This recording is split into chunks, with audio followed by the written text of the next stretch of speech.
नमस्कार दोस्तों, आज की इस एजुकेशनल वीडियो प्रेजेंटेशन में आपका बहुत बहुत स्वागत है। तो चलिए शुरू करते हैं। आज का हमारा topic narration, direct and indirect change reporting verb in narration, exclamatory sentences. Exclamatory sentences का मतलब विस्मयादि बोधक वाक्य। इनके संदर्भ में किस प्रकार से हम डायरेक्ट से इनडायरेक्ट वाक्यों को कन्वर्ट करते हैं, इससे संबंधित कौन कौन से नियमों को हमें ध्यान में रखना होता है, इसके बारे में सारी की सारी जानकारियां बहुत ही डीपली आज हम इस प्रेजेंटेशन में समझने जा रहे हैं।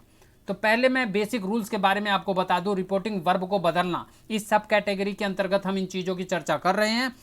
रिपोर्टिंग वर्ब को बदलना या रिपोर्टिंग स्पीच के टेंस को बदलना लगभग एक जैसी बात है। और ये बेसिक जानकारी हमें पहले से पता होनी चाहिए कि यदि आपकी जो रिपोर्टिंग वर्ब है वो प्रेजेंट या फ्यूचर टेंस में है, तब आपको रिपोर्टिंग स्पीच के वर्ब का टेंस नहीं बदलना होता है।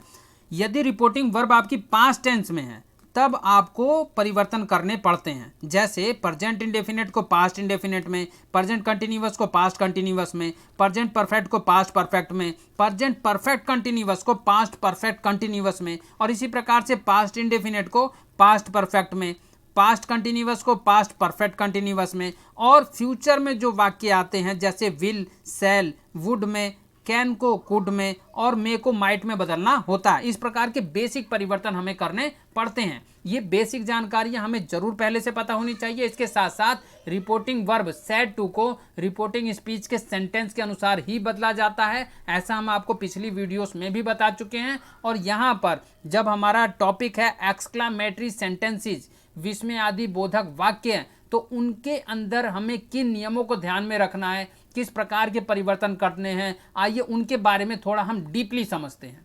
एक्सक्लामेटरी सेंटेंसेस, विस्मयादि बोधक वाक्यों के अंतर्गत हमें परिवर्तन करना है इस आधार पर कि रिपोर्टिंग स्पीच में जो वाक्य लिखा है उसमें किस प्रकार का भाव है। यहाँ पर आप ध्यान दें, पहले तो यदि आपको सीधे सीधे इस प्रकार के शब्द देखने के लिए मिल जाए जैसे आह या अलास, ये शोक ली अवस्था वाला भाव होता है। शोक का मतलब है कोई दुख का भाव है। तो इस स्थिति में आपने सैड टू रिपोर्टिंग वर्ब के स्थान पर किन शब्दों को लगा देना है? Exclaimed with sorrow, exclaimed with sorrow. तो यानी कुल मिलाकर यहाँ पर आपको ये जानकारी हासिल कर लेनी चाहिए, पता होनी चाहिए कि यदि डायरेक्ट स्पीच में लिखा हुआ कोई सेंटेंस है जिसमें अह या अलास जैसे शब्दों का इस्तेमाल किया गया है और भाव शोक का है, दुख का है, तब आपने सैड टू के स्थान पर एक्सक्लेम्ड विद सॉरो शब्द का इस्तेमाल करना होता है। आगे बढ़ते हैं। यदि इस प्रकार के शब्द आप देखते हैं डायरेक्ट स्पीच के अंदर, आहा, हा, हुर्रा, इस प्रकार के शब्द आप पाते हैं और ये आपको पता चलता है कि जो भाव है वह प्रसन्नता का भाव है, तब आपने सैड टू के स्थान पर एक्सक्लेम्ड विद जॉय इस शब्द का इस्तेमाल करना होता है। इसके साथ साथ यदि आप देखते हैं सॉरी, सॉरी का मतलब अफसोस जाहिर करने की अवस्था में, कोई दुख जाहिर करने की अवस्था में है भाव लिए हुए आपका सेंटेंस, तब आपने सैड टू रिपोर्टिंग वर्ब के स्थान पर exclaimed with regret, exclaimed with regret शब्द का इस्तेमाल करना होता है। तो आशा करता हूं आपको ये दोनों चीजें समझ में आई होगी जो आपकी स्क्रीन के ऊपर है। मैं आपको दोबारा से बता दूं, यदि इस प्रकार के शब्द आप देखते हैं आहा, हा, हुर्रा और प्रसन्नता का भाव लिए हुए वाक्य है, तो फिर आपने एक्सक्लेम्ड विद जॉय शब्द का इस्तेमाल करना है सैड टू के स्थान पर। और यदि आप पाते हैं सॉरी यानी अफसोस जाहिर करते हुए कोई भाव लिए हुए कोई वाक्य है, तो आपने सैड टू के स्थान पर एक्सक्लेम्ड विद रिग्रेट शब्द का इस्तेमाल करना होता है। आगे बढ़ते हैं। अगर आप वाक्य के अंदर डायरेक्ट स्पीच में ये पाते हैं, ये शब्द लिखे गए हैं ओह, वट, हाउ, इस प्रकार के जो शब्द लिखे जाते हैं और भाव आप पाते हैं हैरानी वाला, आश्चर्य वाला, तो आपने क्या करना है? सैड टू के स्थान पर आपने एक्सक्लेम्ड विद सरप्राइज लिख देना है।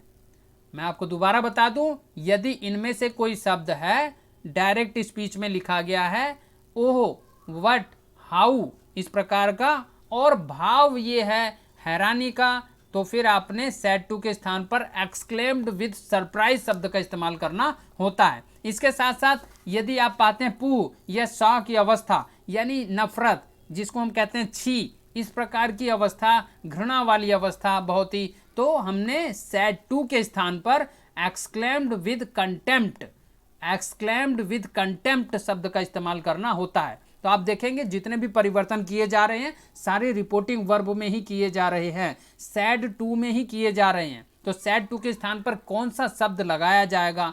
क्या वह एक्सक्लेम्ड विद जॉय आएगा, एक्सक्लेम्ड विद सरप्राइज आएगा, एक्सक्लेम्ड विद कंटेम्प्ट आएगा? किस शब्द का हमें इस्तेमाल करना है वो डिपेंड करता है कि डायरेक्ट स्पीच में जो दिया गया वाक्य है उसमें किस प्रकार के शब्दों का इस्तेमाल हुआ है और उनसे क्या भाव निकल रहा है। उस भाव के अनुसार ही आपने किसी शब्द का चयन करना होता है। इसके साथ साथ कुछ और बेसिक नियम आपको एक्सक्लेमेटरी सेंटेंसेस में ध्यान में रखने, विस्मयादि बोधक वाक्यों में ध्यान में रखने होते हैं। जैसे व्हाट या हाउ, इन शब्दों को हटा दिया जाता है और इनके स्थान पर क्या लगाते हैं? वेरी या ग्रेट जैसे शब्दों को लगा दिया जाता है। इसके साथ साथ एक्सक्लेमेटरी सेंटेंसेस में, विस्मयादि बोधक वाक्यों में इन्वर्टेड कोमास की जगह दैट को लगा दिया जाता है और एडजेक्टिव से पहले वेरी और नाउन से पहले ग्रेट शब्द को लगा दिया जाता है। ये 3 बेसिक रूल्स भी आपको ध्यान में रखने होते हैं। मैं दोबारा से आपको रिव्यू करा दूं,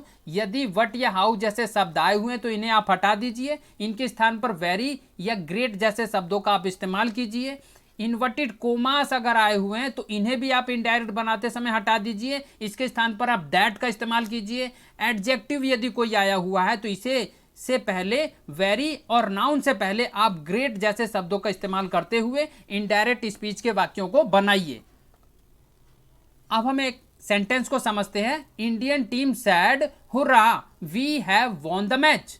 तो आप देखें इस सेंटेंस को पूरा डीपली थोड़ा सा समझें, आप किस प्रकार का भाव लिए हुए है वाक्य, किस प्रकार के शब्दों का इस्तेमाल किया गया है, क्योंकि यह डायरेक्ट स्पीच का वाक्य है। तो इंडियन टीम ने कहा कि hurrah we have won the match, हमने मैच जीत लिया है। तो जब इस प्रकार का वाक्य है तो हम देखेंगे कि कैसा वाक्य है, प्रसन्नता का भाव लिए हुए वाक्य है। तो जैसा हमने आपको रूल्स में भी बता दिया कि यदि हुर्रा शब्द का इस्तेमाल हो, प्रसन्नता का भाव लिए हुए वाक्य हो, रिपोर्टिंग स्पीच जो है वो प्रसन्नता का भाव लिए हुए है, तो हुर्रा आपने सैड के स्थान पर किसका इस्तेमाल करना है? एक्सक्लेम्ड विद जॉय, इस शब्द का आपने इस्तेमाल करना होता है। तो हमने देखो कन्वर्ट कर लिया, इंडियन टीम लगाया, उसके बाद में सैड के स्थान पर हमने एक्सक्लेम्ड विद जॉय शब्द का इस्तेमाल किया। अगला जो नियम हमने बताया, इन्वर्टेड कोमा को हटा देना है, हटा दिया, उसके स्थान पर क्या लगा दिया?